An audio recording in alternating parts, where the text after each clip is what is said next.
Mkazi wa Great Wall Gardens, nimekuja hapa malalamishi ya kwamba there is no taxation without representation. Sisi tuwezi kuwa tunatoa pesa, tunapatia kanjo na badala isimame na sisi inavuruga sisi na kuangamiza sisi. Tuko na maduka hapa, tunauza, tunalipa kanjo. Mtu anakuja mbele ya duka yako anauzia hapo, analipa kanjo.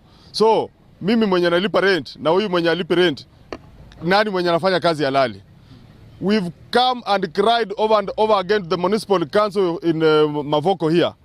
Hatusikizwi. What they are just doing, wanaokota pesa yetu. Tukilia wanaokota pesa, tukilalamika wanaokota pesa, tukinyamaza bado wanaokota pesa. Tunataka watuambie watasimama na sisi ama wataendelea kutuvuruga, na tumechoka kabisa. Hali ya usalama pia imekuwa mbaya, sababu watu wenye wanauza wenye hawako sasa undocumented, wenye wanauza popote, wanauza paka madawa ya kulevya na kajua hapa ioni. Sasa sisi tunawaomba tafadhali msimame na wafanyabiashara wenye wanawapatia ushuru. Watu wanawapatia ushuru, mnaokota ushuru na msimame na wao. Na alafu bado tena kuna wangwana, unaona vizuri hii ni drainage. Mvua ikija kunakuwa na mafuriko na mtu anaweka kibanda juu ya drainage system. Hayo ndio tunasema haiwezekani na inatuumiza na inatuvuruga kabisa. Kama unataka kutusaidia, hakikisha drainage system iko clear. Wakati wa kiangaza ndio wakati wa mvua ikinyesha iwe safi.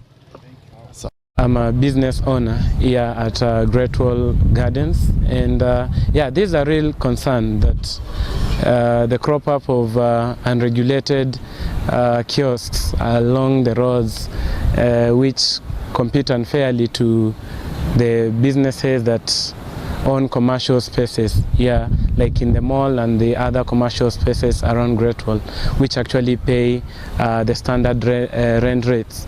So this has definitely affected businesses around here, and so it's a concern that needs to be addressed. Yeah, definitely. It brings compromise to the security of the area and also the unfair competition to the real businesses that have established in commercial spaces. We've received the complaints from stakeholders at Great Wall, and as far we are concerned, we'll have a look at it to make sure that the grievances are addressed.